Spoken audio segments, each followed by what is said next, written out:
might behave a little bit different. I think I got it a little tighter so it would, because it flopped over last time. Oh, okay. Yeah, that'll happen. And we're live on the YouTube, so now I need to tweet this out. Tweet. And Tweet-elite. Daytona Recap with Kelly Crandall is live. Feels like we just did this, but I guess we did it on Thursday. That's why. Well, we did Thursday, and then we did the week before. We did two of them. Yeah, that was a guest list. That was crazy. We like asked Sherwin. I should say Sherwin asked several folks, and then he got like all these yeses, and then went, "Oh crap! What do we do now?"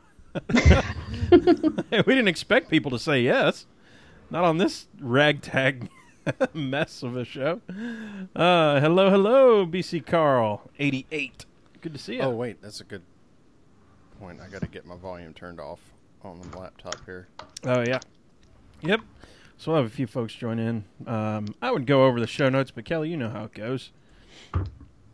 Yeah, just throw whatever at me. I can't remember if we had the Patreon read the last time you were on the show. But we do the Patreon I don't think we thing. did yet, because I think Kelly was on in early October of 2016. Yeah. Yeah, it's been a while. And then right after like Thanksgiving. Yeah. Yeah. So yeah, we do a Patreon read thing. So here's what'll happen is I never know if it'll do it or not. Because some people it does, some people it doesn't, but the sound might cut out for you for like a minute and a half or something once we start. And that's because the music is playing and all that. But then I'll stop the music, and then you'll be able to hear me for sure, and we'll bring you on at that point. But yeah, we do this Patreon read thing. We're on the Patreon deal, and we do we're giving the money away. We're a little bit closer to doing that. We are going Plan B. We had a Plan A. We're diverting and going Plan B now. We've been telling people it's hard to give money away. As weird as that sounds, like they want to make sure that you're not pissing off their sponsors or anything else, I guess. So yeah, it's a little strange, but we've got the money now, so we're ready to get it out of the account. Right. So I'm always up for some money if you're giving money away. I know, right? Well, you want to go race a few races and slap a PTM sticker on Run What You Brung down at the local demolition derby track. That's right. Oh, so you mean Daytona? Well, possibly. Well then. I like where you went with that.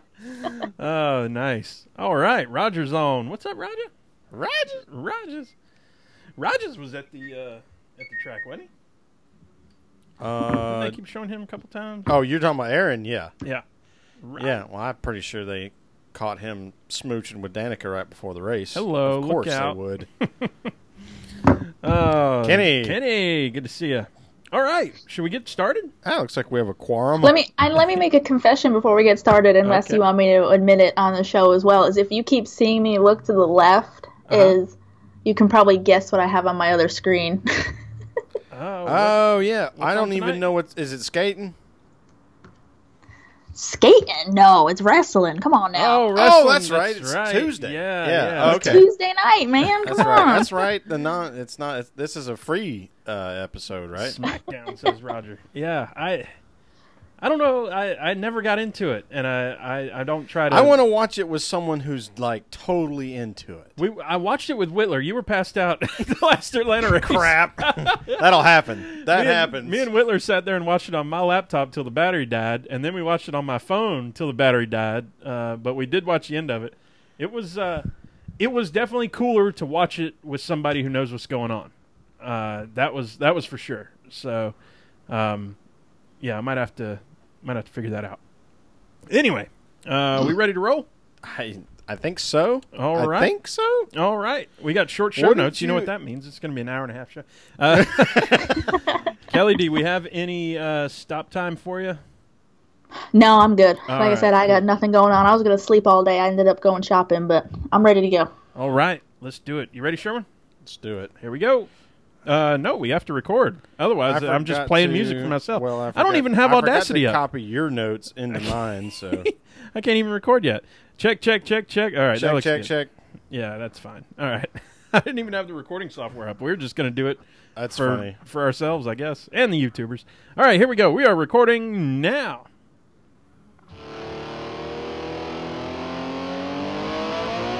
Good, right? Oh, yeah.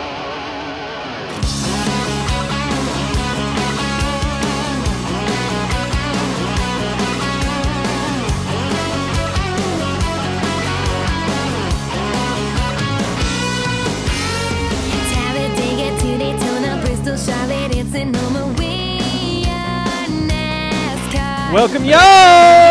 That's right. This is the Pregame Engineer Tailgate Mayor Racing Podcast, episode number 135. It's Tuesday, February 20th, 2018. I'm Tailgate Mayor Rusty Wallace, joining the PETM podcast studio with Pregame Engineer Andrew Sherman. What's up, dude? There's no editor to fix that, and that's awesome. Nope, it's live every time, just like what we're about to do. Before we get started, the PETM podcast is sponsored by you. That's right. Go to patreon.com/PETM and join the What You Drinking Club for as little as $1 a month. Get that free koozie. Best part is, every cent in 2017, we're donating to sponsored drivers. So join that PETM posse today and be a part of the sport you love. This week's show is brought to you by our official sponsors at the $5 and up per month level. That is Catherine Kingston, Ashley Stang, Laura Henshaw, Harry Bolzania, Mick Rose, Aaron Bearden, Robert Keplinger, Tony Salt, Colby McClam, Eric Kepner, Ryan Kiefer, Marion Levesque, Patrick Cleary, Jeff Brown, Brandon Crow, Kathleen McDonald, Stacy Wright, Brandon Carl, Billy Workman, Rika Porter, and Jumpy Bob and Les Miller. That was a one-breather, dude. You did pretty good on that one. Yeah. You know, I was just thinking, as that was going, how many of those tracks in that first line of Sidney Lett's song have we been to? Talladega, to Daytona, Sonoma. Bristol, Charlotte, and Sonoma. Yeah. We got to get out to Every Sonoma one of then. them except Sonoma. Obviously, yeah. So I was just thinking about it as I was singing it, and I didn't have time in my head to pay attention. So there it is.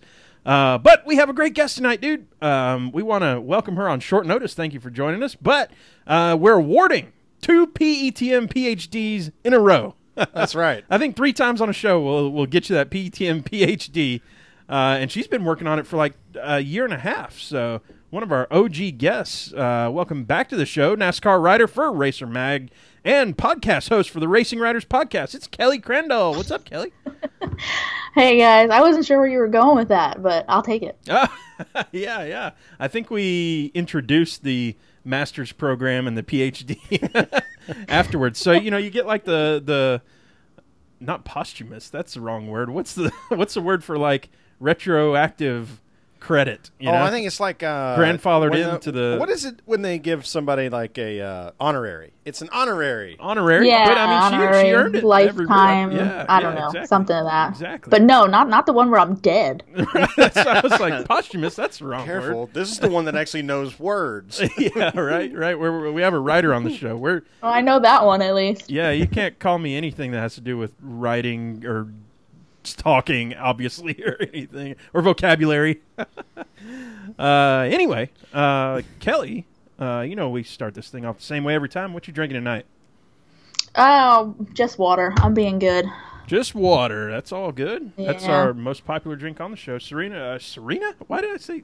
I want to say Sherwin, and then I thought of my wife's name for some reason. Her name's Serena. Oh. It's going to be that kind of night, y'all. That's a bad association. That was a weird deal. I don't know what happened. Wow, we're off to a good start, guys. Sherwin, where you drinking? Sherwin, it all mixed up. Anyway, Sherwin, what are we drinking? Well, I think you mixed me up a white label Beam and Coca-Cola, which is excellent. And then, in honor of our race being in our state, in our city, in our metro area, I've got a Sweetwater IPA. Right out of Atlanta right here. And so you wrote a nice little blurb here for the What You Drinking section of the show. The Chicago Tribune had published an article very recently about a study done by a Cal Berkeley scientist. Now, I don't know. Was this like an undergrad trying to prove something? I don't know. I don't know. I think she was a PhD. Okay, well, maybe definitely an honorary PETM PhD for this study. Right. Said that nonagenarians, what is that, 90 years old? 90s, Okay. yeah. Hey, look at me with vocabulary. They're 7% less likely to die a premature death when drinking 1 to 2 servings of alcohol per day versus exercising 15 to 45 minutes per day. So how about that? And that was a 1,700-person study. So however you figure that math. There you go. So if I drink 7 drinks a day, times multiply. I'm like, by the way, that was 50% Roger less. Diamond that turned me on to that deal Oh, there. nice work. Thanks, Roger. I guess we'll just mow on through our intro stuff, and then we'll get right into the juicy details.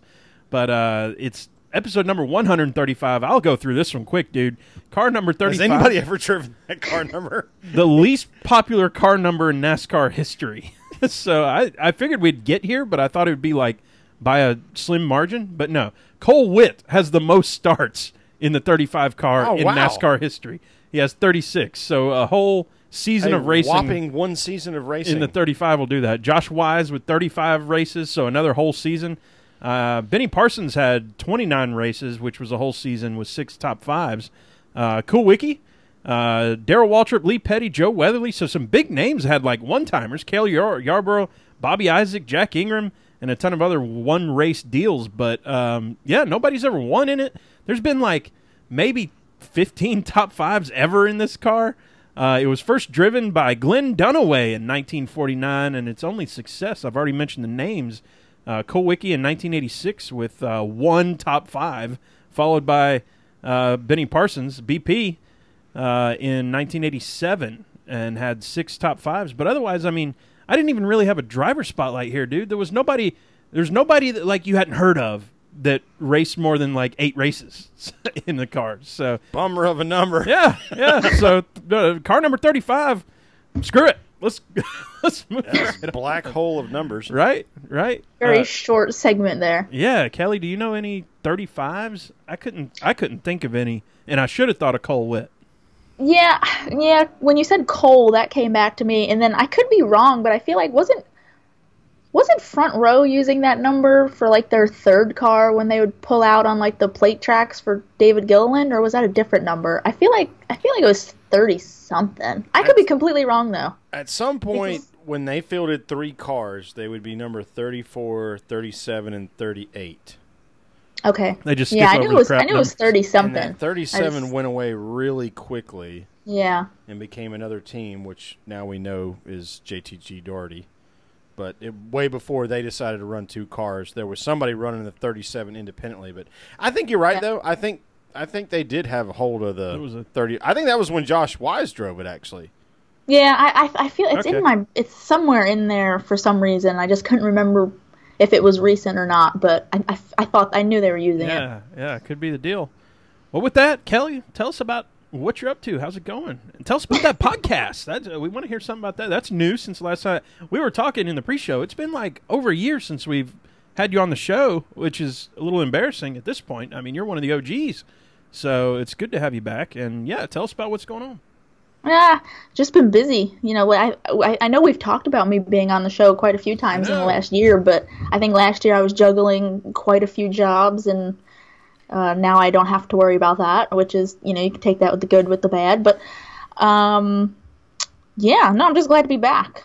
Got home from Daytona yesterday and tried to relax a little bit, clean a little bit, because, you know, Atlanta's going to be here before we know it. But I had this grand plan of just sleeping all day today, and I was so tired. And then I ended up, I don't know if you guys saw my Facebook, I ended up discovering Hobby Lobby for the first time, which people were laughing at me about. But, yeah, not a whole lot going on, though, in general. Race season is here. It's time to get back in and settle down and pace yourself. So will you drive to Atlanta, or will you fly? Yes, I will drive on Thursday. I normally, my boyfriend Chris is a photographer, so we get to travel, like all the races that I drive to, we get to travel together. So we'll leave probably Thursday afternoon after traffic dies down and just make our way down. We're in no rush. So yeah, we always get down there for Thursday night. Well, we'll be going in opposite directions because I fly to Charlotte on Thursday afternoon. And I land back here in Atlanta at 6 p.m. on Friday. Yep, and I'll be picking him up from somewhere. Yeah, I'll either be Ubering or lifting to here or lifting to my parents' house, or however we do it. Yeah, or my parents live in Fayetteville, which is only like 9 miles from the racetrack. Oh, okay. Why are you coming up here? The company I work for has a manufacturing facility in Mocksville. So I'm not sure if you're familiar where that is, but it's very close to where the Dillon boys grew up. Yeah, I have a funny story about Moxville. I was traveling last year with Mr. Jerry Jordan. I don't know if you guys saw this little debacle on Twitter, but we were leaving from here in Charlotte, and I was traveling. We were going to go up to Dover. I think it was for the playoff race, and or it might have been the first race. But we were going through Moxville, and Mr. Jordan got a speeding ticket for going, as he called it, extremely fast. He won't tell you the number, but it was quite something. So we always joke now whenever we hear about Moxville that he's quite familiar with that fine established town. With Johnny. Well, hopefully Jerry will hear that I've also been ticketed in Moxville when I used to live there for speeding on Main Street. Were y'all taking the 602 or what were y'all doing? I honestly can't remember. I wasn't driving, so I wasn't paying attention. Normally, if I'm not driving, I'm just staring off into space or playing on my phone. But I can't remember where we were, but it was pretty early in the trip too. I mean, we had honestly not gotten far, but they were hiding out and waiting, and they got Mr. Jordan, and his little Honda was cruising at a high rate of speed. So it was pretty funny. And for all the listeners out there, let it be known, North Carolina is not a fun place to get a speeding ticket. Oh, yeah? You got to go through an ordeal? No. Well, so they have, subsidized is the wrong word, but that's the word I'm going to use. They have subsidized car insurance. Okay. For people who don't have traffic offenses. Okay. Once you get one, your insurance doubles. Wow. So everybody hires a lawyer, and it gets their stuff knocked down to equipment failure. And I mean, it's not that expensive. I did it. I think it was $280, I think, to get my 21 over knocked down to a 16 over knocked down to a speedometer violation. Wow. But if I didn't do that, my insurance was going to go from like $360 to $740. Wow. Oh, that's so nuts. That's North Carolina weird all the way around on laws. It's very tough. Yeah, it's very tough because I remember Jerry. I think he went through the whole lawyer process to try and make sure it wasn't as bad as it could have been. It's worth it because you don't get any recidivation after any normal period of time. Like once you start having to pay that high number because you only paid your $100 ticket, like you pay that double insurance for like 5 years for a long time. You like start stacking those $100 bills up and you go, all right, lawyer time. Yeah. Kelly, tell us about the podcast. That's new since the last time we talked, and what you're doing with it and all that stuff. Yeah, I had a bright idea one day. I said, hey, this would be something fun to do. We've been there, actually.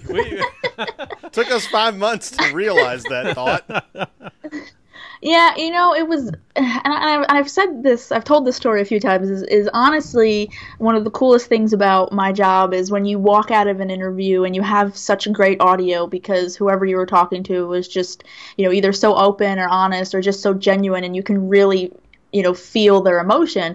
And a lot of times it's hard to sum that up in a print story. And so I had been floating the idea around in my head for quite a while of, I wish I had a podcast. Or I just wish I had some way to share some of the really good interviews, share the audio of some of those interviews. So last year it happened so often where I just had the opportunity to do so many really cool one-on-one interviews that I finally got to the point where I was like, I need to start a podcast. But I didn't want to jump into it and not do it the right way. Hey, I mean, it's not all the time, A+ quality or whatever, but I think the interviews are pretty good. I'm really proud of the ones that I've done so far. And, for me, just sitting here, pretty much learning how to do it myself. I mean, my boyfriend Chris showed me, like once or twice of, how to edit it and, hey, do this. And, of course, Jerry Jordan has helped, he showed me how to kind of work with my audio levels and whatnot. But honestly, it's just me fooling around on the computer trying to do it. And once I nail down the interviews, it's like, okay, if I can just get this up into some kind of, workable form where people can listen to it, then hopefully they enjoy it. So, honestly, that's the backstory behind it. And I was telling you guys off air that I was so crazy, like so OCD about okay, I'm going to have a guest every week and it's going to be a consistent project and people are going to, know when they can listen to it. And I was just going to be like so scheduled with it. And now it's just gotten to the point where it's like, okay, well, if they have to wait, then hopefully the wait will be worth it if I can, focus on getting, really good interviews and things of that nature. So I have a couple here hopefully lined up within the next, week or so that'll come out, down the road. I don't want to jinx it because I haven't actually done the interviews yet, but it's fun. And like I said, it's something different. It's something to, keep myself out there, something new for me to learn and experience and hopefully help get better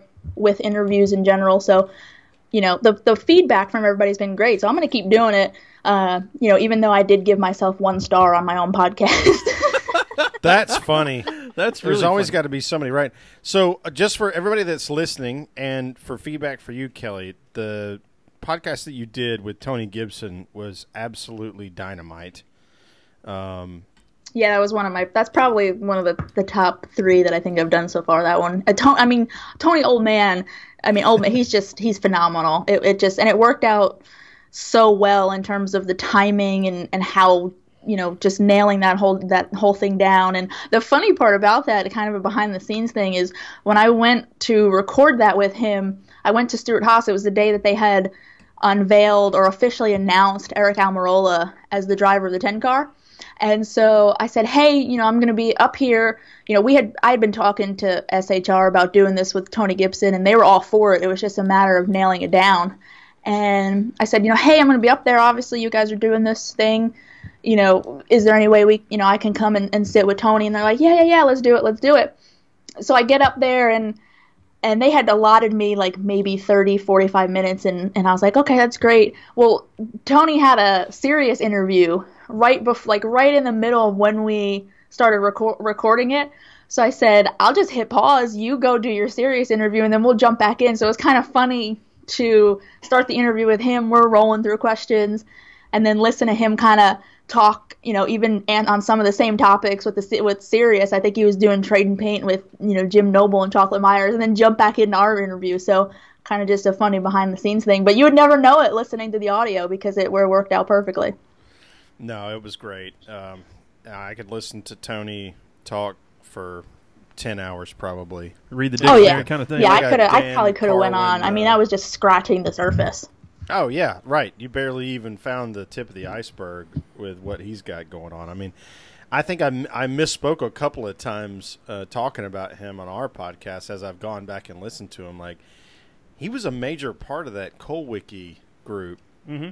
Absolutely. Before he ever went to, I think he had a stint with DEI and then obviously SHR and stuff. But his anthology is something that a book should be written about. I don't know if that's his thing or not, but somebody ought to write it because he's got enough stories for it. It's like a Gordon Perkle kind of deal, right? Yeah. Like you can just talk to him for 6 days and you ain't even scratched the surface of what's going on. Absolutely. And the thing that you mentioned, Kowicki, the reason that I really didn't go too much into that on my podcast is because Tony had just done Nate Ryan's podcast, and it was phenomenal. So if you want to hear more about working with Alan and kind of how that whole team, the dynamic, because Ray Evernham was also over there at that time. Yep. I highly recommend going and listening to Nate's episode that he did with Tony Gibson because he touched a lot on that. So that's why I didn't want to kind of bring up the same thing.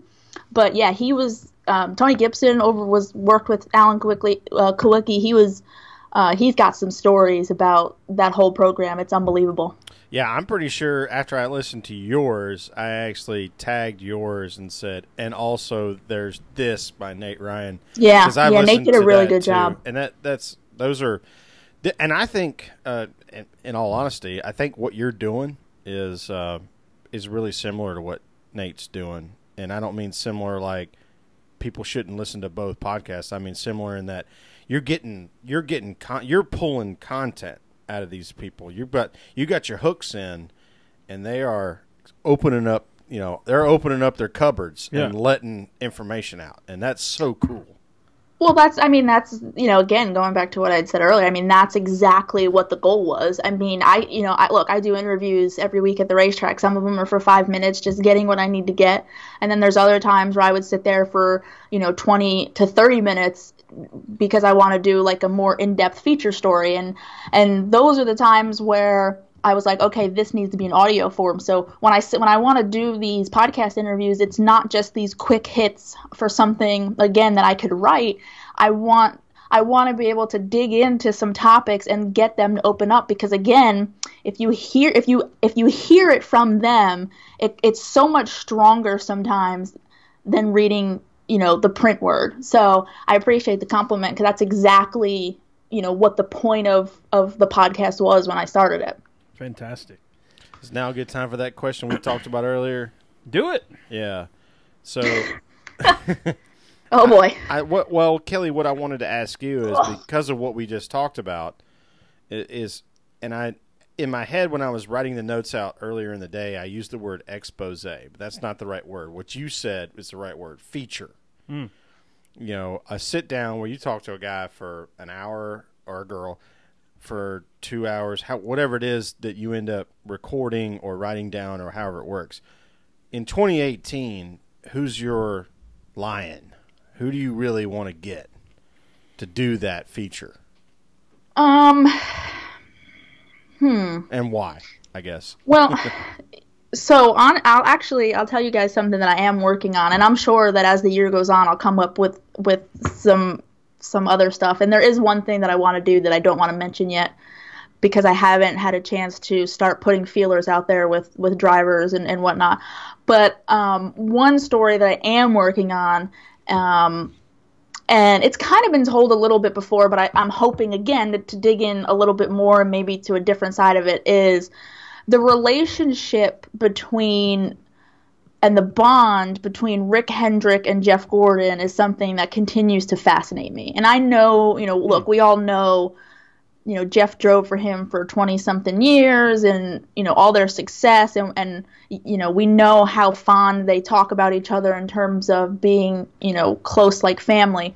But for me, I want to dig more into that. Like when did that bond start to turn from, being more than just a driver-owner relationship? I asked Rick, I actually got to talk to Rick last weekend in Daytona, and I'm going to talk to Jeff this weekend in Atlanta, but, just dig more into that, how did that happen over time type thing, and did Jeff ever envision being this close to Rick Hendrick and still being involved? I mean, you got to remember, he's still, minority owner in Hendrick Motorsports. That, obviously he roots for the 24 car and things like that, but he literally has a business stake in Hendrick Motorsports and the success of that company. So I'm just still fascinated by Rick and Jeff's relationship in general. So that is something that I am working on. But there's a few things that I have in mind, and again, I haven't had a chance yet to kind of plot out and put some feelers out there for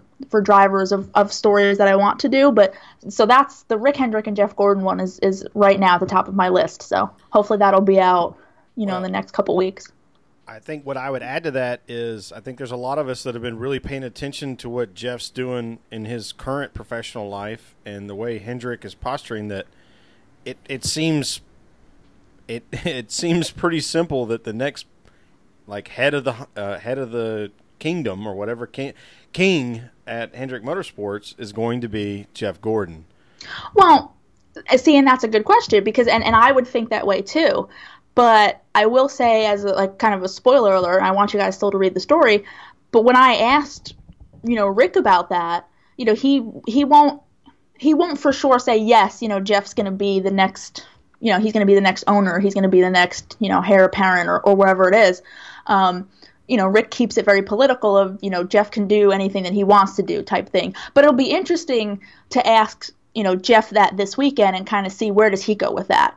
Does he want to be in that role? Does he want to be at the very, very, very top of Hendrick Motorsports, or does he want to do it with somebody else? Or does he think that somebody like a Marshall Carlson, or somebody like that is in line to do that? So I think you're right. I think there's many facets to this relationship, but that's probably a question that a lot of people, or a topic that a lot of people are thinking of is, okay, naturally Jeff Gordon is going to one day be the guy that, runs Hendrick Motorsports. So, that may be like a part in the story, but again, I'm just fascinated. I'm fascinated by the fact that after 23 years, these two are so close. It's like as Rick said, sometimes, he calls him a son, sometimes he wants to call him like a brother type thing.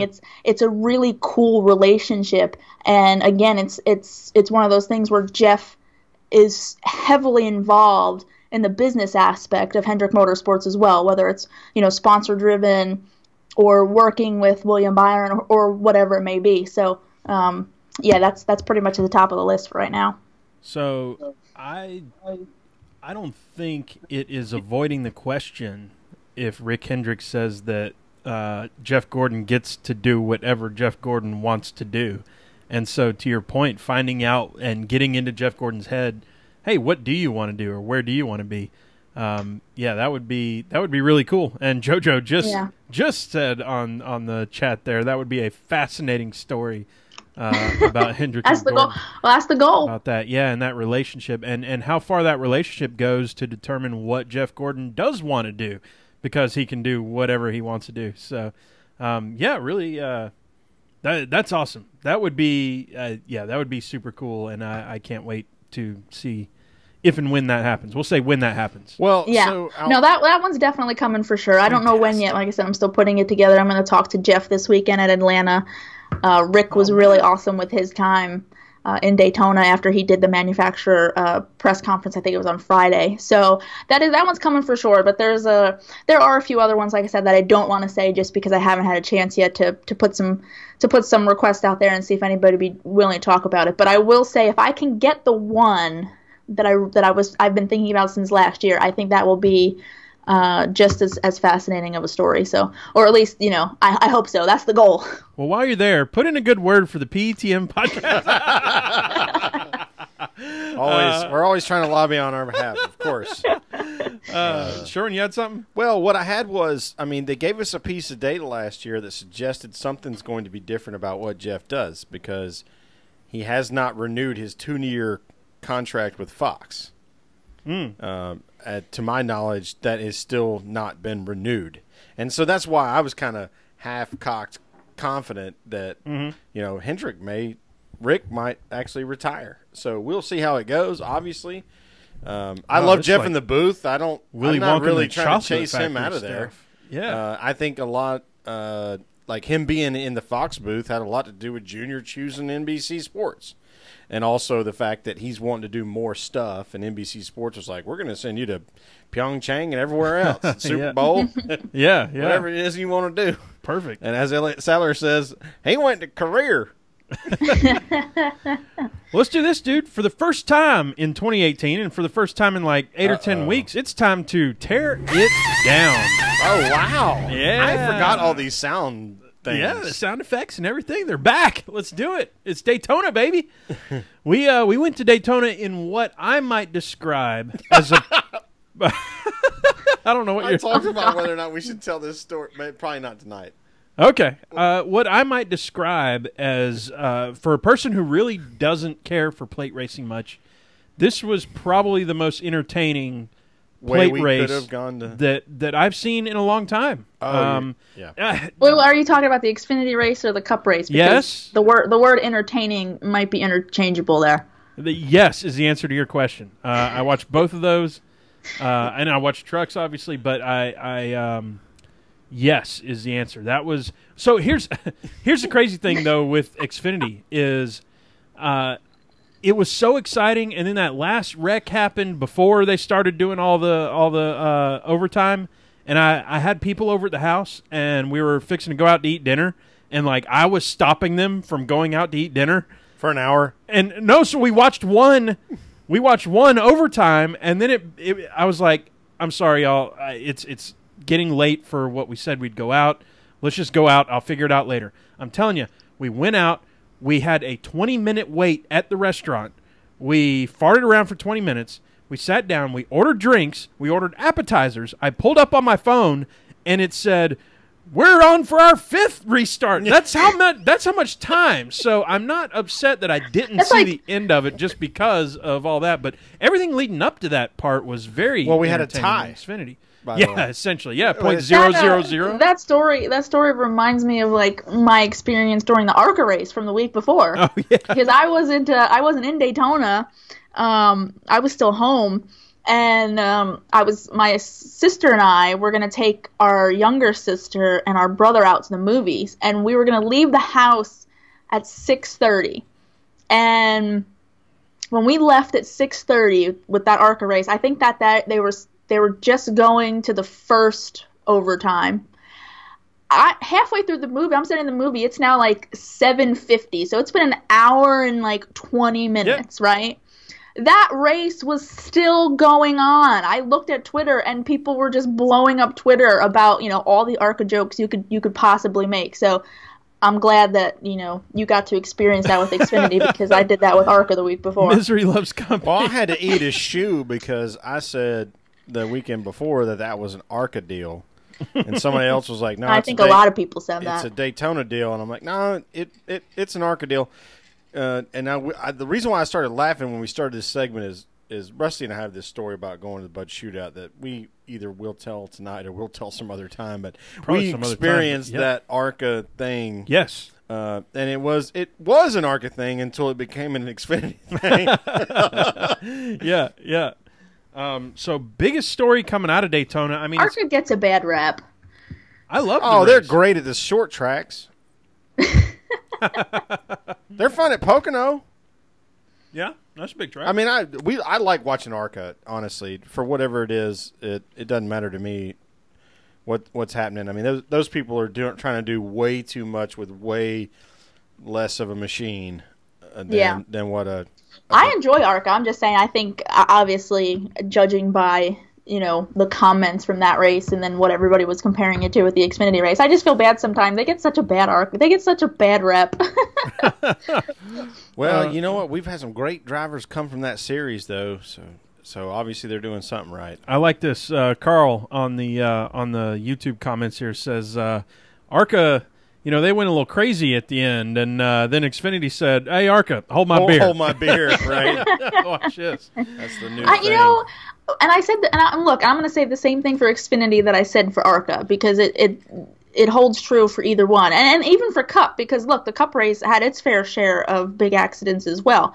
I don't know what it is about restrictor plate racing, but we get into these races, and all of a sudden it's like these guys just forget like what to do. Like it just, I just sit there sometimes and shake my head. It's like I don't understand how we get to that point where we just like there's like 7 cars left. It amazes me every time. But again, that could be said for every race we had this weekend. So easily.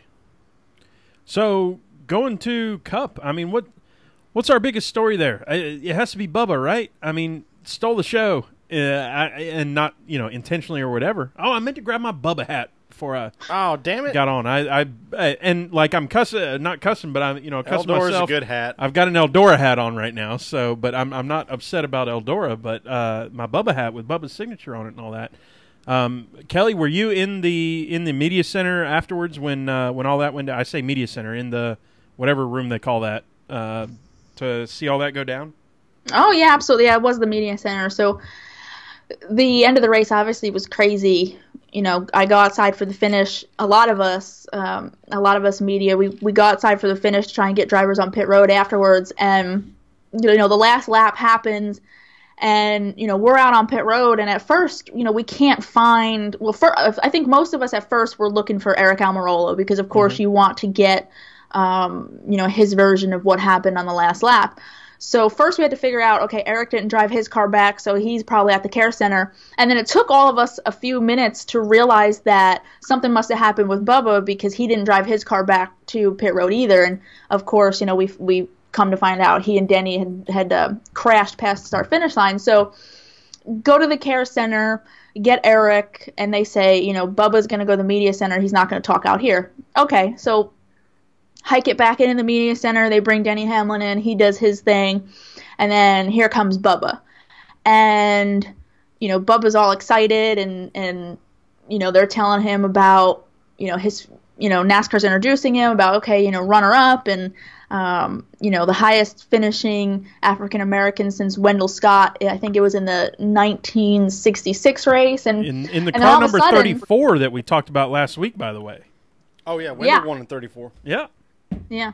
So, and then all of a sudden, here comes his mom, and it's a sweet moment, and she's like, I got lost outside. I guess she hadn't seen Bubba, and she wanted to give him a hug. But as soon as she goes up on stage and Bubba stands up from his chair, I mean, it was it was hard for all of us to not get swept up in the emotion. I think everybody stopped what they were doing, whether they were writing or taking notes or whatever it was, and everybody turned and looked, because it got so quiet, and you can hear them sobbing into each other's shoulders. You can hear her tell him how proud she was and how long he had waited. Loud and clear, yeah. And he's trying not to cry, but he's sobbing and trying to, he's like, "Mom, you're acting like we won the race," and so that brings a round of laughs. But it kept going on and on. I think a few people have posted on Twitter. I think NASCAR even posted the full video from the press conference, maybe on YouTube somewhere. I know there's video out there. If you haven't seen it, it's probably one of the coolest things I've ever seen in a media center, because it was genuine and it was so real. And for Bubba to, he's already an emotional guy as it is, but for him to not even try to hide the fact that, he just finished second, and how emotional he was for his family to be there, which he talked about. For him to not care and just say, "I'm going to sob and I'm going to get it out." It was really, really cool. I can tell you that when I watched it, I bawled my eyes out. That's just how I do. I'm the emotional one in this group. I've honestly never, the more I think about it, I don't think I've ever seen a media center just come to a complete stop like that, and everybody's attention was on what was going on, and then everybody started grabbing their phones to capture the moment, because everybody, it was so special, and it's really cool that that got to be shared with everybody who wasn't there, because again, it goes back to what I said earlier. It's so hard to try and sum that up into a print story, because it was so awesome. Yeah, whoever asked that first question too was there. Well, I was gonna ask about, but just ask about something irrelevant, but tell me, what's going on in your mind, right? And that let the floodgates open. That was a great, I guess, situational awareness by that person too. Do you know who was that asked that? So NASCAR, whoever was moderating from NASCAR, I think always kind of opens it up first and just says, whoever it is, you finished second, tell us about your race type thing. So if that's what you're talking about, it was probably the NASCAR moderator. People.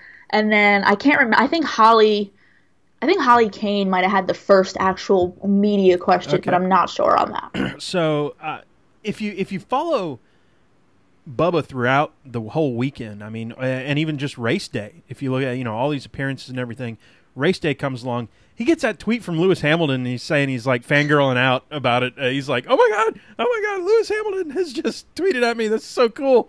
Obviously a mentor, not mentor, but maybe hero of his. And then getting a phone call from Hank Aaron from the same town he's from in Mobile, and then going on and doing all this, and then his mama and his sister and everybody coming up afterwards. Holy mackerel. I don't know what to say. That is the storyline. I just got goosebumps. Look at that. It is the storyline, and let me try to explain this too. So, and Dale Jr., for anybody who listens to Dale Jr.'s podcast, he touched on this as well in his episode today.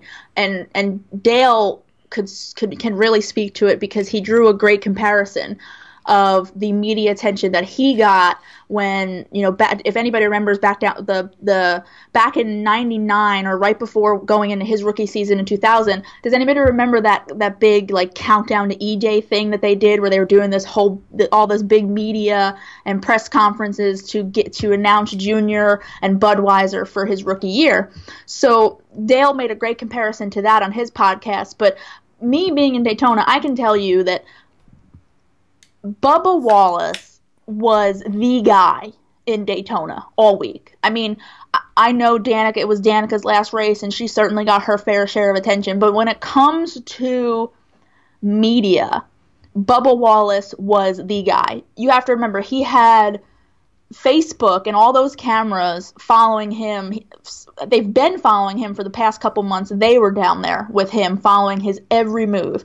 He was doing, so I think he did an appearance on, or maybe not an appearance, but somebody from the Howard Stern show was down there doing something with Bubba. He had a bunch of national media outlets. He shared a great picture on social media. If you go to his Twitter page, it's him sitting in a chair outside his motorhome, and he's just facing like a wall of reporters. And I mean, he did media center appearances, and people in the garage who were coming up to him with video cameras or whatever it was. So the fact that Bubba not only performed during Speed Weeks, and remember, he performed well in his duel, and then obviously with everything that happened in the 500, but the way he handled himself all throughout Speed Weeks and had all of this media attention around him, that was absolutely the story. And kudos to him, because he, look, I'm sure it's horrible, and I can't imagine having, constant cameras around you 24/7, but he seemed to really do a wonderful job with everybody that came up to him with questions, every media outlet, all those cameras. And so kudos to him for doing that and for doing it well. So, but he was definitely, and no disrespect to Austin Dillon, but Bubba, in my opinion, was the story of Speed Weeks, and certainly the story after the Daytona 500. Absolutely. Hell yeah. Well, Junior talked about on his podcast today that he did from the Atlanta airport with Mike Davis. He talked about that, how like he walked down to where Bubba's bus was, and he was holding court because he had to every time he went to his bus. Every time he walked in or out of it, there was people there, and he was like very gracious with his time. He answered questions, he signed autographs, whatever it was. And I'm sure it was tiring, but he did all of it. He was all in Bubba. And Richard Petty Motorsports, they were on top of things when it came to, highlighting it on their social media. So, and again, I recommend everybody go to Bubba's timeline and just scroll through his pictures, because, the things that he did, and certainly that one picture where he's just facing a wall of media members, I think will really kind of sum up, what his Speed Weeks was all about. So a question from William Saquette. William Saquette, did we figure out? Soquet. Oh, geez. I was Samsonite. I think we've decided that whether or not he's French Canadian. Well, William Soquet. William Soquet. He sent in a question that says, Bubba only has 18 races. So we'll give this some context in a moment.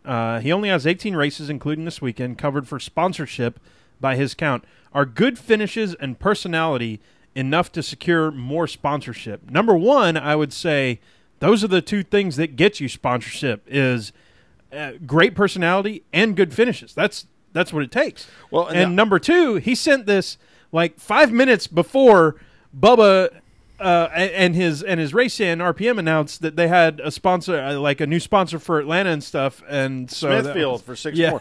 So he sent it with 12 in the title. He's like, so they only have 12 sponsors, just like Junior had said on his podcast. He's only got a third of his season sponsored.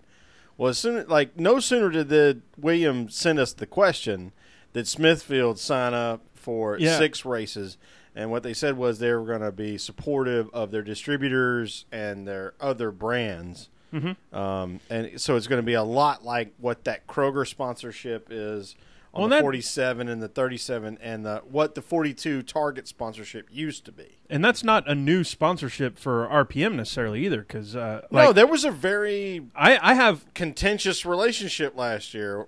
True, but I think it was it last year or year before? Oh, it was a handshake deal. Something like that. I saw Richard Petty in person, and I was like, "Holy crap, this is so cool! I can't believe it's Richard Petty!" And it was at a Smithfield tent. Like he was there to do so that was a thing. So late last year's season is when that whole we had a deal. No, we didn't have a deal, and they went to SHR, and they still hadn't announced Eric Almirola in the 10. So we were all speculating, is that sponsorship going to Clint? Since Clint was really uncovered at that time. Mm-hmm. Yeah, you guys got your timeline right. Yeah. So let's that's a Bubba deal. Let's move on to Austin Dillon winning this race, which it's crazy to think that Austin Dillon in the number 3 car at Daytona winning the race is kind of like the number 2 story. And not the number 2 story because of something bad, but because of something good, you know? Right. But let's start this off by like rewinding to Thursday of this last week when on this podcast, Sherwin rolled a die to determine who my pick was going to be. And I was just saying that I'm glad that you didn't pick Austin Dillon because I have no idea how I would. Because I rolled a 3 on the die. Yeah, you rolled a 3 on the die, but that was for third place, which was Kevin Harvick. But if I was going on like car numbers, that'd have been Austin Dillon. So here's to remind y'all, I've got the clip right here, and I've chopped it up into certain pieces because thank you, Mr. Orange Cone. There's some not safe for life stuff in between. Not safe for life is the right way to put it. But here it goes. Here it is right here. I'm glad you didn't roll Austin Dillon. That would have been tough to justify.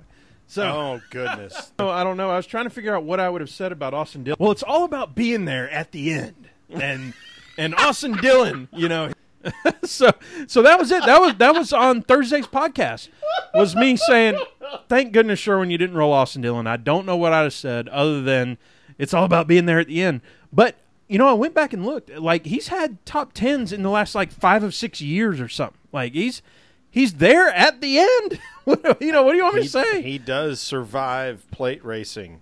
It's impressive. When he doesn't hit the not 5 out of 6 tower. years, 5 or 6 races. I should say, at Daytona. Yeah. So this is his 4th year full time in Cup, I think. Yeah. 5 out of 6 races at Daytona, he's had top 10s. Is what I mean, or something like that. Yeah. No, I think you're right about that. Mm-hmm.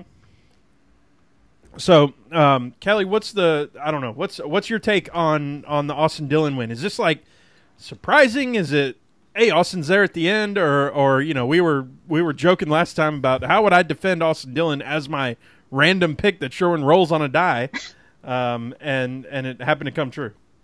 Well, I think it's surprising because he's only won one race before that, and that came on fuel mileage where you know he only led I think like 1 lap or 2 or whatever it was. So it's surprising in that regard that, you know, now he's got 2 wins and they're 2 of the biggest wins in the sport. Not necessarily surprising that, you know, he was around at the end because like you mentioned, I mean, he is a pretty decent plate racer. But again, you know, a lot of these guys' statistics can be skewed because it is plate racing. I mean, look at, you know, for the longest time, my example that I would always use is look at Kurt Busch. Until Kurt Busch won the Daytona 500 last year, he didn't have a plate win. But for me, Kurt Busch is one of the best plate racers in the series. So, you know, statistics can be kind of skewed because, once again, either you get caught up in stuff or you know, you just can't close it out. So I think for Austin, obviously the race playing out the way it did where he missed, you know, a couple big wrecks. And then, of course, that last big wreck, the one that took out Blaney and Kurt Busch, Stenhouse, Bowman, you know, all those guys, you know, certainly put him in position, and him and Bubba. And I think having Bubba behind him was the difference because, you know, that's where that run came from going down the backstretch. So, yeah, I mean, again, you know, surprising that it was Austin Dillon, yes. I certainly didn't think, you know, Sunday night I was going to be writing about Austin Dillon winning the Daytona 500. So surprising in that regard, but I don't mean that, again, I don't mean that in a disrespectful way, just because, you know, I don't think many people would have put him on the short list. Well, I think you made a great point about Kurt Busch, too. Mm-hmm. On the other hand, is that I believe he had 7 second-place plate race finishes before he actually won the Daytona 500. Not necessarily 7 at Daytona in the 500, but overall between the 4 races, I think he had 7 seconds. I remember last year at Daytona 500 Media Day, talking to Kurt Busch about, you know, can this be the time, you finally just break through for a plate win? He's won Xfinity races at Daytona. He's won a qualifying, a dual qualifying race. But when it comes to a points paying race at Daytona and Talladega, until last year, he hadn't done that. So it was kind of ironic to me that I had written that story going into the Daytona 500 last year, where he talked about, like you mentioned, how close he had been. Remember, he dominated a few Daytona 500s and ended up wrecked. I mean, the one that immediately comes to mind, I want to say 2007, when he was driving for Penske. He and Tony Stewart dominated that race and crashed together coming off turn 4 because they were racing each other too hard. And they still had quite a ways to go in that race. So, yeah, I mean, Kurt is just one example of just how, of going back to what I said, of statistics can be skewed, because he could be, there's a lot of these guys. Brad Keselowski's another one. Obviously, he hasn't won the Daytona 500, but we consider him probably the best plate racer in the series right now, because he's got like 700 wins at Talladega, and he's won, just about everything else at Daytona at this point. So, again, no disrespect to Austin Dillon, but I don't think going into the weekend he was on a lot of people's short list. I think one of the biggest surprises this weekend and with the Daytona 500 is something that you kind of hinted at right there with Kurt Busch and Tony Stewart, which is the early aggression that was going on in this race. And the early everybody has said, it should have been single file forever. I mean, Jimmy Johnson said it when he's like, this is like 2 laps to go in stage 1. What are we doing right now? Yeah, well, they crashed on the last lap of stage 1. Yeah, so yeah. And so is the answer? So one of the talking points, or I would say the big talking point for me before this race was the young guns versus the veterans, and who's going to come out on top. Do you think this is a young guys really trying to strike type of thing versus veterans who just want to, they're like, hey, let's get in the single file. This is what we do at Daytona. And the young guys are like, oh, no, I got to get some points. Or was this a different factor, or was this like a stacking things on top of each other sort of deal? I think, so me personally, I think it was a little bit of having to do with stages, the stage points. Okay. Now, granted, we have crashed at restrictor plate tracks for years, but I think at least this year, what we're probably going to see the rest of this year, what we saw Sunday, and certainly I think what we saw last year, is these guys are being just a little bit more aggressive because those points are on the line. Now, in general, I think the reason we had a Daytona 500 like we had is because you have guys like Chase Elliott, like Brad Keselowski, Ryan Blaney, Denny Hamlin. I mean, I can name probably quite a few who they are not going to ride around. I mean, it's just not going to happen. They want to go race, and I love that. And I understand Jimmy Johnson, certainly, and I understand everybody who's like, why aren't we logging laps and saving our cars?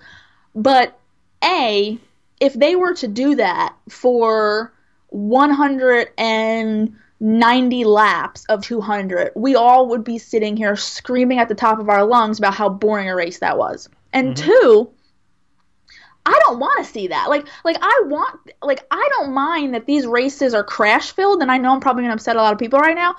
I don't mind that these races are crash filled, because it goes to what I just said. I want to see these guys racing. I want to see them out there making these moves, trying to lead laps, because if they're out there doing that, they're entertaining me, and they're entertaining people who bought a ticket to see them go out there and race.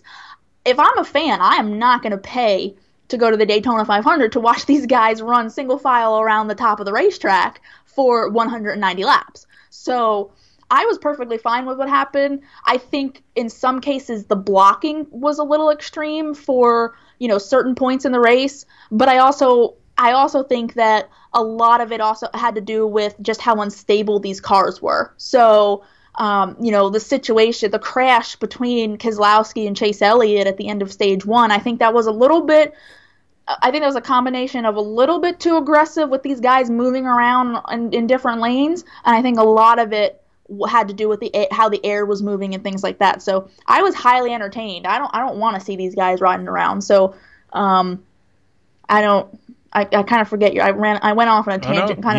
Forgot your original question. You answered it there. I think and with you saying that kind of sparked my mind and had me going off in a direction thinking, the stakes are so much higher in the gamble aspect at the super speedways at Daytona and Talladega that if you want to take a chance, it might be glory or it's 0 or 10. There is no I tried this, it didn't quite work or whatever. It's I am out of the race now versus I got the stage points or something. And you don't really see that at the other tracks. That kind of gambling, that hard of a binary gambling aspect of it. Well, I don't think so. With plates, it's already a gamble, right? The entire race around the track. Sure, we talked about that. It is a gamble. But so what I want to say is we've heard multiple drivers talk about how before we had stage racing and stage points and accountability there, they would just ride for 80% of the race or even more. So whatever wrecking accompanies that stage racing component, I think we're just going to have to live with if we want these guys to race every lap. Yeah.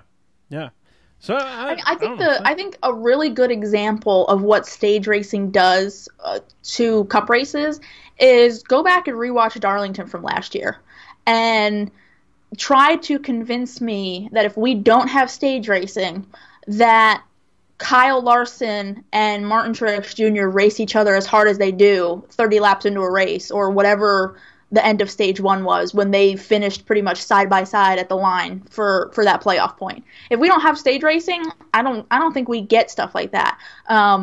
Same thing with Martinsville. Everybody will remember, Ricky Stenhouse Jr. knocking Kyle Busch out of the way to try and stay on the lead lap. If we don't have stage racing, I don't think we get moments like that. I think, again, it goes back to these guys are saving their car, and again, not that there's anything wrong with that, but too many times these saving their cars and things like that would lend itself to quote unquote boring races because there was no action in the middle of the race. So it plays out a little bit differently with restrictor plate racing because again we've wrecked at plate races for years.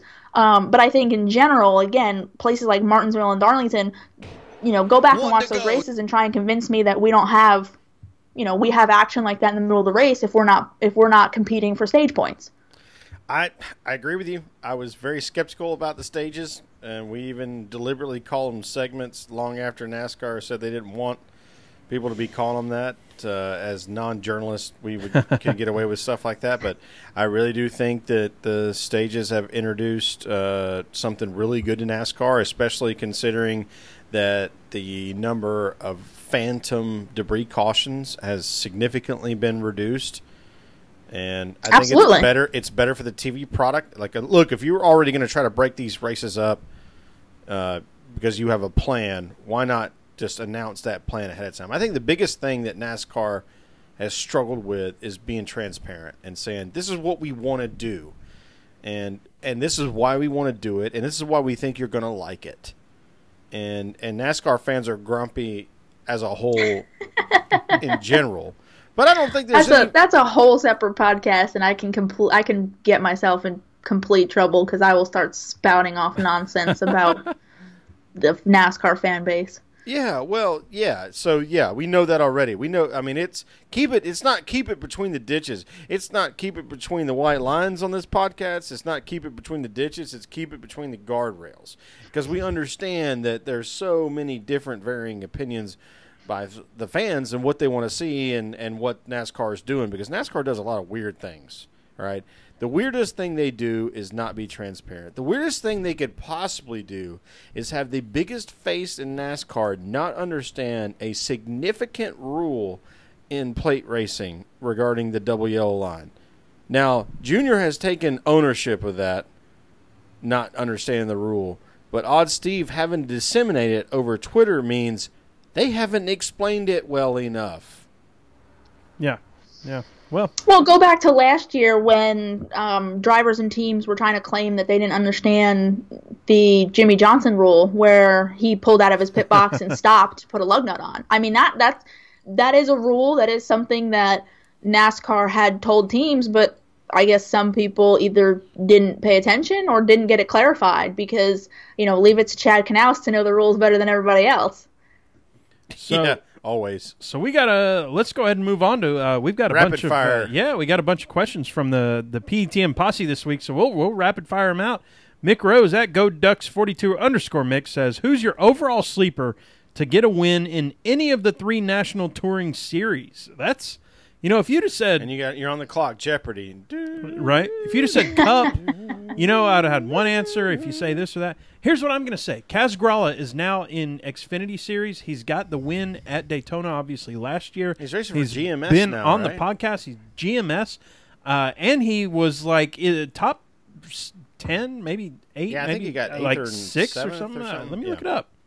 I'll look it up while I'm doing this. We should have had that. I It's know. okay. Well, no, my point is, I think whether or not it's at a super speedway or whatever, I'm taking Kaz Grala. He finished 6th, by the way. So there you that's go. what I thought, 6th. So that's our Georgia Tech boy. I don't know if he's decided to actually enroll. He had planned to enroll, but then he moved up to Xfinity and somehow racing a race car in a National Touring Series sounds better than studying mechanical engineering. So, Kelly, who do you have as your sleeper overall in the 3 National Touring Series?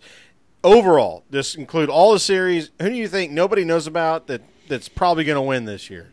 Oh my goodness, that is putting me on the spot, and I'm trying to rack my brain. I don't know. I may have to think about that and put it out on Twitter later because I feel like everybody that we kind of know or think about or has a ride, I think we kind of expect or hope maybe to win. So if I'm gonna have to dig deep and really go out on a limb, I may have to get back to you on that. I think my first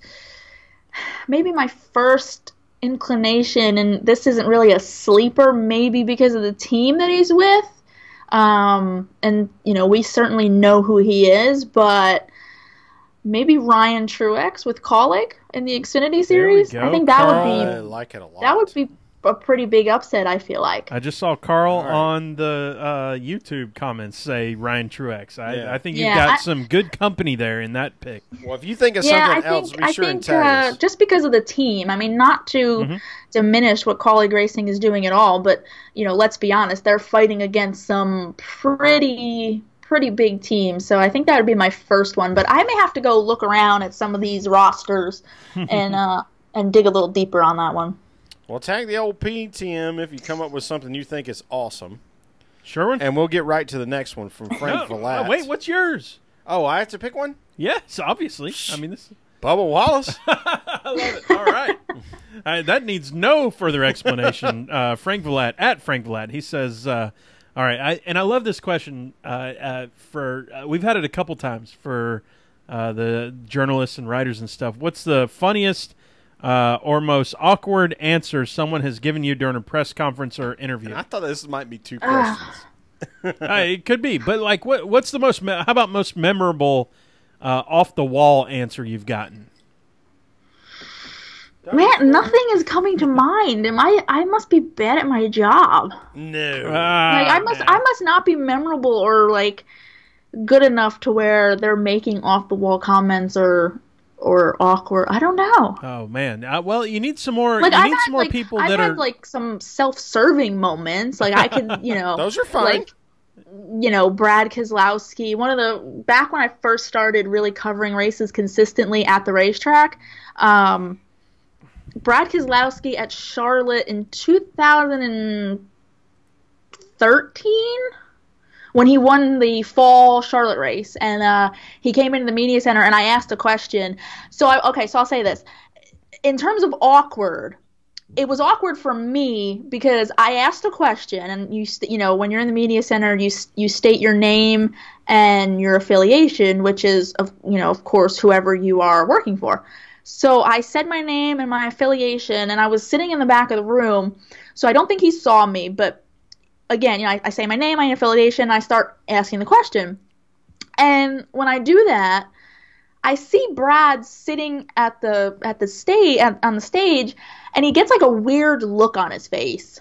And I got really nervous. I was like, oh boy. And like almost like he was trying to think of something, or just how like somebody says something and like you just kind of stop and like you can like the wheels start turning. And yep. I was like, I got so nervous. So I finished the question.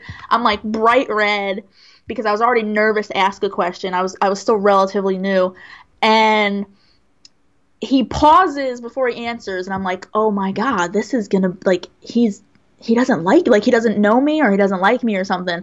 And he just turned around and goes, oh, Kelly Crandall, I've read your stuff. Nice to meet you. And then he answers the question. And I had no idea that is where that was gonna go, and I was just so freaking nervous. And afterwards, when the press conference was done, like so many people in the media center were like, that was so cool, and came over and talked to me. So that's like a self-serving moment. I've had a few of those, but I guess I'm, thankfully, maybe pat myself on the back, I guess I'm pretty decent at my job, that I haven't really had too many like awkward interactions or anything like that. Well, Sherwin, we've been like an hour and 5 minutes. Let's go ahead and gas this up and get us through the last portion here of going to Atlanta. Me and Sherwin will be there. We are looking at the weather and whatnot and trying to figure out if that's going to be an ordeal. But we'll figure it out. Sherwin, you're like, what's going on, Sherwin? You tell me. We're going. Let's go straight into this. So we've got a question from the group. Well, let's start with this, Kelly. Last year, we at this point in time, we were talking with the president of Atlanta Motor Speedway, and he was telling us about what was going on with the repave and all that, and that it's a bummer for drivers and stuff, but it's definitely going to happen, and blah blah blah. And he does what he has to do in order to kind of sell everybody on what's going on, and then next thing we hear, it's just kind of silent, like, we're not going to repave.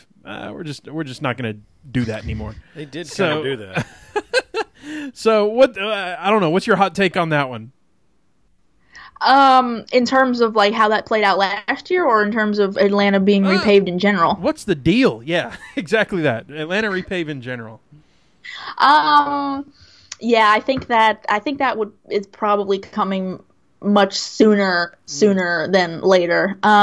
It's funny, I actually have to, before this weekend, I plan on pulling out some leftover audio from the media tour where Mr. Clark was in attendance, and I think he talked about what the status of that may be. So I have to go listen to my audio, and that may be a story that pops up on Racer, but don't hold me to that, because once again, I have to go review the audio. But I think it's going to happen. I would be very surprised if it doesn't happen after this race, because as much as I love Atlanta, I think the surface is fantastic. I think the racing, because of the surface, is fantastic.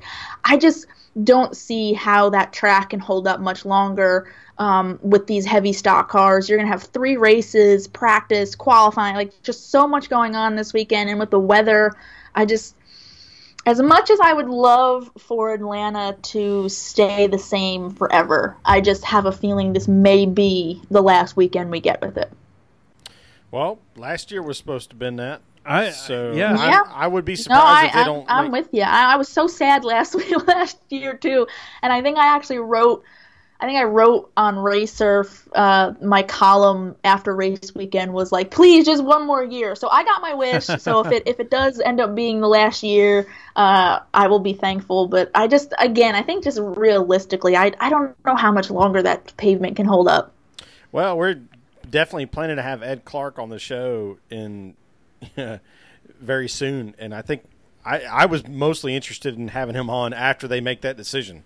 Right. And just let him walk through that decision and talk to the fans, because obviously everybody loves that surface. The racers love the surface. The fans love the surface. So to listen to a fan who actually runs a track talk through why they need to do it and how they're going to do it, I think would be very valuable. So that's why we waited. We didn't want to do Ed Clark for the preview show to Atlanta because we want to let him talk about what happens after we see that race. Yeah, absolutely. Well, and think of it this way. I mean, the absolute worst thing that can happen is everybody says, don't pave it, don't pave it, don't pave it. And Atlanta says, okay, we won't touch it, which is what they did, last year. But, hypothetically, they can only do that for so long before we get into a situation to where we are actually racing and the surface starts to come apart. Like and then everybody's going to criticize Atlanta for, not doing what they need to do because, look, I remember like it was yesterday when the Martinsville concrete started coming up and punched a huge hole in Jeff Gordon's nose, in the middle of the race, and they had to go out there and patch up the racetrack. So that would be the worst thing that we could happen. So I hope good things this weekend, and then, either way, that's a tough decision for Ed Clark and everybody involved. Yeah, well, we had that happen at Dover. We had it happen at Daytona. Yeah, Dover. I was there for that one, too. That was crazy. If the weather stays the way it is at Atlanta, we're going to hear it again because of how difficult it is to dry on a cold surface. If it rains at 8 a.m., we can't race, and it stops it'll be a at night 9 race. a.m. Yeah, it would be a night race. And then if it decides to rain halfway through again, we can't do it.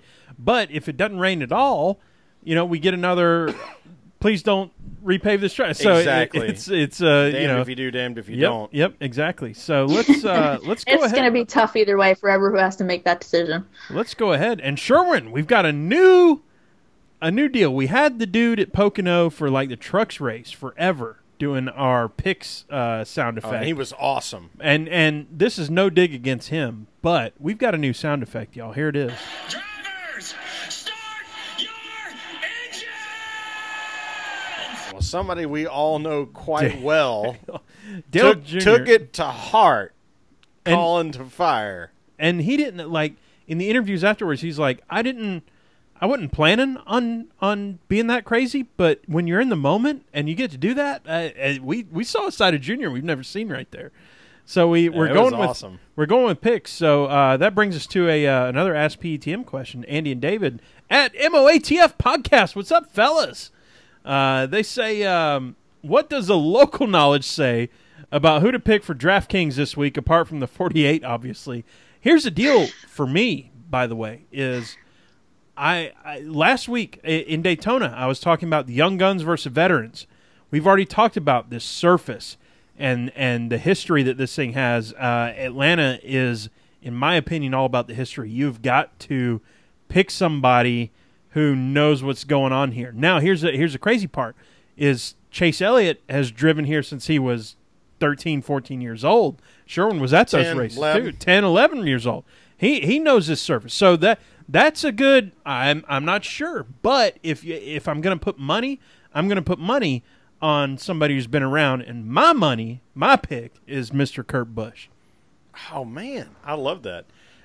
One of the more adaptable race car drivers. Right. Best wheelman in NASCAR. So right there. Am I allowed to pick for 2 weeks in a row?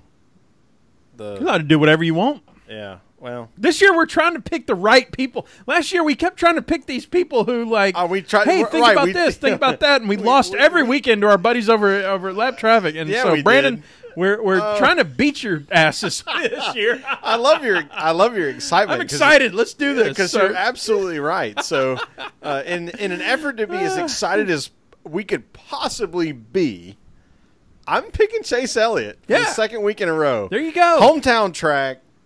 Dawsonville, Georgia. Let's ring the siren. How huge would that be? Kelly, what's your pick?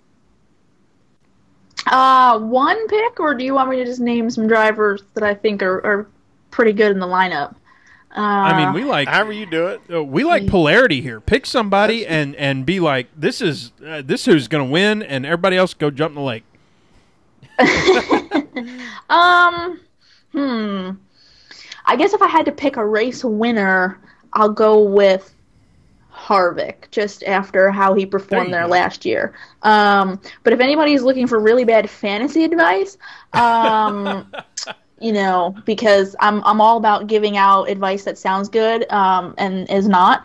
My dad thanks me every week. I I would say Harvick, Keselowski, Brad is obviously the defending winner. I'll even throw Truex in there because, while we talked about while we Atlanta is its own animal, it's still a 1.5 mile track, and we know he dominated last year. And then, you got to throw Jimmy in there, and I'll throw Chase Elliott in there as well, because I think the Camaro is gonna do quite well. So, take that to the bank and get nothing in return. On that note, I love that. On that note, I wanted to say this about that DraftKings stuff. If you're looking for a value pick at the mid pack to bottom level pack of what probably DraftKings is going to value these people at, number 95, Casey Kane. Ooh, yes. Run that. Interesting. Boy, that high line, 3 wins by the low line, and we were there for 2 of them. We got to see, because Daytona's he had such a good car at Daytona, and that was. He was in the top 10 every time that he didn't have a weird thing happen. He was in the top 10, and then he went through the pits at like 95 miles an hour and had to be in the back. He was drafting with Denny when Denny was a lap down and he wasn't. Then he got back into the top 10 and got collected in the Chase Elliott / whoever Brad Keselowski wreck. Danica Patrick. Yeah, and got collected. So this week, I think this week in a lot of ways says, okay, who's got what? Like last week was run what you brung, and you might have a chance at the end, depending on if you're in a wreck. This week is all right. Who's actually here to race Atlanta and knows Atlanta? I love that. I love that pick with Casey Kane. Well, I mean, obviously, I'm a Casey Kane fan, but regardless, I think but it's still a value pick for DraftKings. Yes, absolutely. I will say too, though, I think you make excellent points. But again, I think you also have to take it a little bit with a grain of salt, because Atlanta is a little bit of its own animal. Again, just talking about, the surface and being so early in the season, in terms of these teams really starting to get up to speed with their drivers and their cars and stuff. But I think you make excellent points, because when Casey and that 95 team, when they start settling in and really getting up to speed and get going and get comfortable and really start, developing their cars, I think he could be, going back to, an earlier question, I think he could be a sleeper in general, because I'm not sure many people have a lot of expectations for that team. They certainly have a lot of expectations for themselves. So I think once they get going, they could really surprise some people. Well, absolutely, and they also have that strange combination that JTG Doherty now has, which is they're going to run ECR motors, but they're going to have an Hendrick Technical Alliance, which is interesting to see how that'll play out. So that brings us, dude, to Stranger Stang. Oh, Let's boy. Here we go. There's a Kelly, if you don't remember, this is where it really goes off the rails. Yeah, this is where we hit the ditch. Yeah, I remember. She remembers. I need to look up in what our Stranger Stang questions were the last time when I think Kelly it was like on. episode 74. We'll see what that is. Anyway, so this is a headline version. So there was a headline. There was a woman videotaped drying her underpants with the air vent on a packed flight. On an airplane. Yeah. So what's the most uncomfortable... the video... The noise is funny. Oh, Lord. What's the most uncomfortable situation you've ever been in on a plane, and what did you do to mitigate it? I'll tell you all this. There's one that just comes to mind. Me and my wife we were headed on vacation somewhere, and there was these 2 kids, and this, she had to be like a 19-year-old nanny that was with him. Like, it obviously wasn't their big sister. This was somebody who was assigned flying back to Australia. Yeah, to be like the person that takes care of them. They were. I'm pretty passive about stuff. Like I can get over stuff. They were kicking the back of my seat, haha, whatever. But I mean, they were kicking. I didn't know kids. Like, this was like a cartoon thing, how much they were kicking. It was like Kindergarten Cop where he does the pencil break thing. Right. And I turn around and I go, and I look at the 19-year-old or 20-year-old caregiver lady, and I was like, are you serious right now? Like, you can't, no, this ain't right. Now, these kids were like, all right, I'm going to go way politically incorrect here.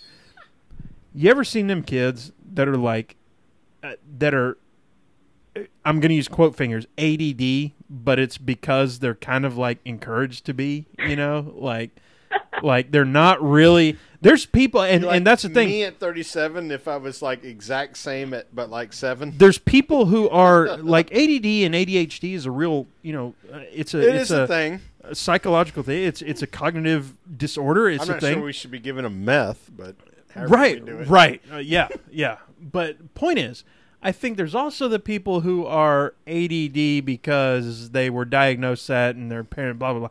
Anyway, I'm going off the rails here. These were those kids, is what I'm saying. Oh god, just and uncontrollable. So, just uncontrollable. Well, and, no, because they never had established rules. They ain't never been hit by a Southern dad. Yeah, is the point, like get you upside the head one time. Amen to that. See what happens, and I corporal punishment, blah blah blah. I'm not trying to go into that. I'm just saying they ain't never been hit upside the head by a Southern. They don't understand what the real consequences of misbehaving is. Right. So one of them ended up like barfing everywhere on. Mexican salad. So I got the back of my seat kicked. I turned around in like passive Rusty became aggressive and was like, "Are you serious right now?" And I would have loved to have seen this, y'all, because I've never seen it. It smelled like hot Doritos. No. I don't know any other way to put it than it smelled like hot Doritos on the entire plane. And I don't know how you distinguish like hot Doritos between cold ones, but if you had smelled this, you'd have been like, that smells like hot Doritos. So that's the worst plane experience I've had.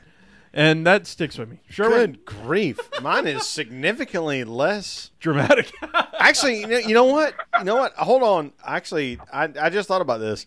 My worst experience was my sister being sick sitting next to me. Uh-oh. And, like, we never, like, so this was a West Coast flight because we used to fly, like, so my dad used to work for Delta. And so we got to fly. And so we would. And my dad's from the West Coast, so we would fly. And it would be like an L-1011. So, like, we're little kids in these huge seats, and it's like, what is an L-1011? It's like 252. Yeah. Like they don't fly them anymore. They got the big screen TV that comes down and stuff. Man, yeah, it's ridiculous. I've been on one once. But, like, Lydia, I mean, she got the pork and I got the chicken, and she barfed her brains out. Like, kind of in between us. I got a little on me, but not a lot. It really wasn't that bad. But like, to really, like, to focus in on what the modern day, this is not acceptable deal with flying right now is I saw a woman put her bare foot on the back of an armrest of the person in front of him, and I was like, this is not okay. I took a picture, and I'm pretty sure I tweeted as we were taking off. That is not acceptable. So, people who are listening, you cannot put your bare foot on somebody else's seat. That's not okay. That is never going to be okay. Oh, if that was me, some stuff would have went down. Yeah, so like I think if I'd have been like in the seat where she was doing it to, I probably wouldn't have noticed. But it was like to my left and one row up, and I'm like, oh my god, what are you? No. Why are you doing that? That's not okay. Yeah. Kelly, worst one. Nothing is near dramatic as that. I mean, thankfully, the amount of travel that I do is all relatively close to home, so I don't fly much. But I've had a couple, like, shake my head moments, like nothing dramatic, and it takes a lot for me. Like, I don't like confrontation, so it would take a lot. It would take somebody putting their bare foot on my seat for me to raise hell. But I mean, the two that come to mind in terms of like just, I guess, oh my god moments, or just like awkward is I was on one flight and we were boarding, and I felt so bad. Like, I wish I could have done, like, something, because I felt so bad for this woman. She was flying with these two little kids, and and just judging by what the one little girl was screaming, I'm assuming one was her actual child, and maybe the other was, like, a stepchild or something, because this little girl was screaming at the top of her lungs for, like, 30 minutes, and like nobody knew what to do, like, because it was just so awkward, because she kept screaming like I'm not your child, I'm not your real daughter, or I'm not your real family, or whatever it was. Lord. And I felt so bad for this woman because she must have been like horrified that she could not calm this child down. This child was having none of it. Like, she didn't want to talk to flight attendants. She didn't want to talk to other passengers. She just kept screaming, you're not my real family, or whatever it was. And I was like horrified for this woman. And I wish I could have done something. Oh, Lordy. Well, it was horrible. The other one was, like, I've had people, like, be in my seat. And, again, I don't like confrontation, so I kind of, like, I become that awkward person to where, like, I just, like, kind of stare at you, like, as if I can't believe you're, like, real. Like I can see you, but I don't know, like, my mouth doesn't work, so I just stare, like, awkwardly. So I've had that happen where I had that happen, I think, on one flight last year. I forget what race I was going to, and I boarded, and this group of people just decided that they were gonna none of them they were all split up, so none of them wanted to sit in their assigned seats. So they just decided they were gonna sit together, and they took like a whole bunch of people's spots. So again, I'm not confrontational, so I got to the row and kind of just like stared, like, okay, like, I can see you, type thing. Like, your number I'm not and your letter doesn't but say. Again, if your bare foot is on my seat, then I will get confrontational. Right. Oh, that's not good at all.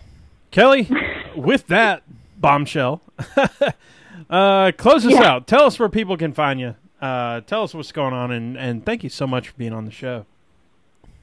Yeah, absolutely. Thanks for having me. Well, if I haven't scared anybody off, Twitter, Facebook, that's where all of my racing exploits will be. Of course, I can plug the podcast now, the Racing Writers Podcast. Yeah. Just don't give me a 1-star. I've already done that to myself, which is, just a funny story. I don't think you guys want to hear that, but yeah, so the Racing Writers Podcast is on iTunes and SoundCloud. Facebook, I have a public page for where just all my writing is, so I try to get people to go to that. I think it's just my name, to be honest with you. And then, so Twitter, I have Instagram if anybody wants to follow me on there, but it's not really racing related, so you're more likely to see pictures of my dog and wrestling belts. I don't know. Wrestling belts, I love it. I've seen them. All right, Sherwin, it's time for us to close this thing out. I can't wait to see it at Atlanta, hopefully. Yeah, that'll be awesome. Thank you, Kelly, for being on. Yeah, absolutely. And with that, y'all know where to find us. It's PTM Podcast at PTM Podcast on the Twitter, and PTM Podcast everywhere that you can search, everywhere that you can look. Find us under every nook, every cranny. You know where to go. And I'm Tailgate Mayor at Tailgate Mayor, Russell Wallace. And I am pregame engineer Andrew Sherwin at pregame engineer at Andrew L. Sherwin on the Instagram. Like Rusty said, all you got to do is Google PTM Racing Podcast. You'll find any possible outlet you might want to listen to our show on. All right, and we'll talk to y'all very soon at Atlanta, and we'll talk to Kelly at Atlanta. It's going to be awesome. Can't wait to see y'all there. Hell, we'll probably be doing another show down there, so y'all just hold tight. We'll see what happens.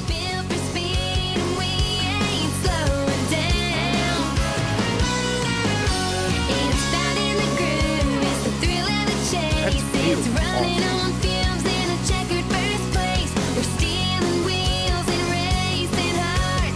We are NASCAR, we are NASCAR.